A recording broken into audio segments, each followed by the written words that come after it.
Assalamualaikum warahmatullahi wabarakatuh. Salam guru penggerak. Perkenalkan, saya Deti Mulyani Asterina, calon guru penggerak angkatan 8 dari SMK Negeri 9 Kabupaten Tangerang.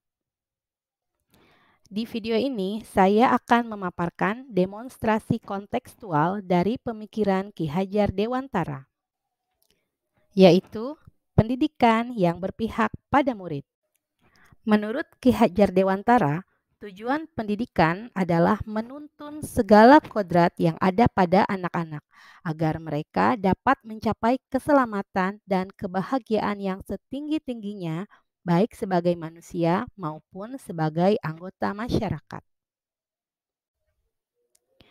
Sesuai dengan pemikiran Ki Hajar Dewantara, guru harus berpihak pada murid dan menuntun murid sesuai dengan kodratnya, baik kodrat alam maupun kodrat zaman. Selain itu, guru harus memahami karakter murid dan memahami tujuan pembelajaran.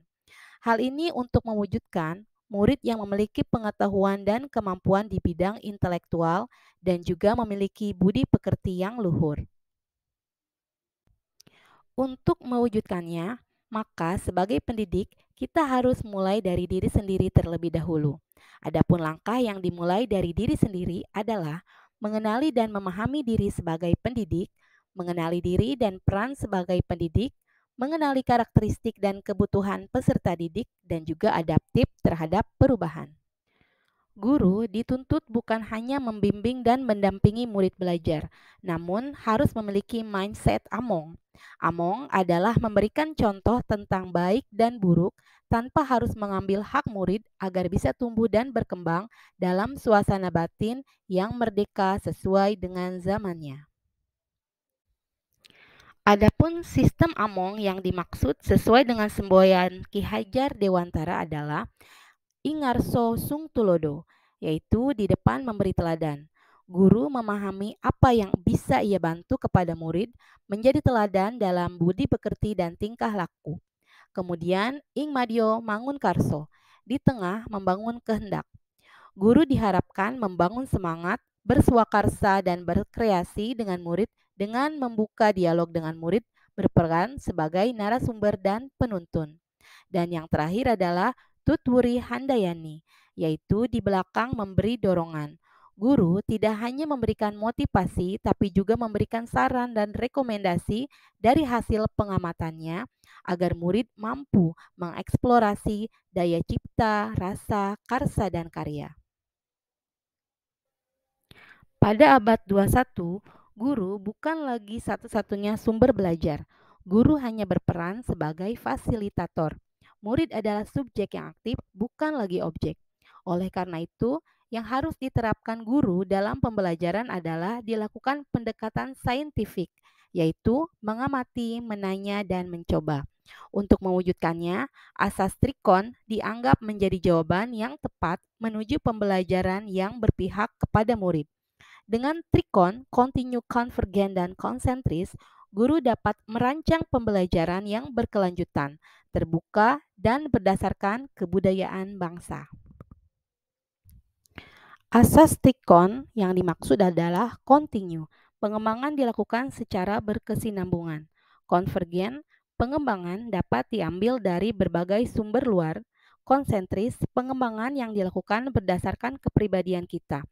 Kebudayaan harus mempunyai karakteristik dan sifat kepribadian sendiri sebagai pusatnya dalam lingkungan kebudayaan dunia dan kemanusiaan. Peran guru adalah membantu murid dalam mengelola respon-respon dan perasaan. Jika murid telah mengenali diri dan lingkungannya, maka dia akan belajar memahami peran dan kontribusi dirinya terhadap lingkungan dan mendorong kemampuan belajar mandiri.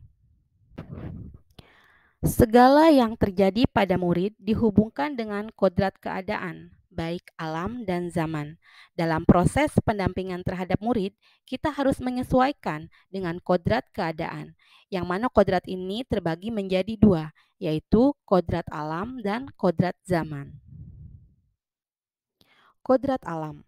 Kodrat alam berkaitan dengan sifat dan bentuk lingkungan di mana mereka berada. Murid dengan kodrat alam perkotaan sejatinya dilihat sebagai bagian dari masyarakat perkotaan. Maka pembelajaran yang diterima murid sebaiknya mampu mendekatkannya dengan konteks atau kodrat alamnya. Guru harus memberikan wawasan sesuai konteks di mana murid berada. Sedangkan kodrat zaman adalah bagian dasar pendidikan murid yang berhubungan dengan isi dan irama. Muatan pendidikan dan cara belajar murid berbeda pada setiap zaman. Maka, pendidik harus beradaptasi dengan kodrat zaman untuk membantu murid selamat dan bahagia, karena perubahan zaman tidak mungkin dihindari dan dicegah.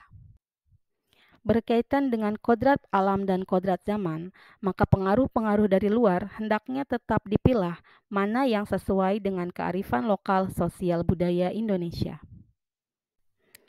Anak-anak hidup dan tumbuh sesuai kodratnya sendiri. Pendidik hanya dapat merawat dan menuntun tumbuhnya kodrat itu. Di era globalisasi seperti sekarang ini, peran guru tetap menjadi peran yang sangat penting, yaitu untuk mendidik dan melatih kecerdasan budi pekerti. Adapun langkah yang harus dilakukan seorang pendidik untuk mendidik dan melatih kecerdasan budi pekerti adalah melatih keberanian berpendapat, mengasah perasaan dan perilaku, memunculkan kehendak, dan juga pendidikan dapat mempengaruhi bagian intelligible dan bagian biologis muridnya. Untuk mewujudkan pendidikan yang mengantarkan keselamatan dan kebahagiaan, maka kita sebagai pendidik harus memahami bahwa setiap murid memiliki kodrat, kekuatan, dan potensi-potensi yang berbeda. Pendidikan hanyalah sebagai tuntunan. Mendidik adalah menuntun murid untuk selamat dan bahagia. Pendidik tidak dapat berkehendak atas kodrat, kekuatan, dan potensi murid. Pendidik dapat memberikan daya upaya maksimal untuk mengembangkan akal budi pekerti murid, dan pendidik membantu mengantarkan murid untuk merdeka atas dirinya sendiri. Baik, untuk kesimpulannya adalah kegiatan belajar mengajar di sekolah dapat menerapkan gagasan dan prinsip berdasarkan pemikiran Ki Hajar Dewantara untuk mewujudkan pendidikan yang berpihak kepada murid demi terwujudnya murid yang selamat dan bahagia dengan cara memfasilitasi murid agar tumbuh sesuai dengan kodratnya. Terima kasih telah menyaksikan video ini. Salam guru penggerak. Wassalamualaikum warahmatullahi wabarakatuh. Kenapa sayang?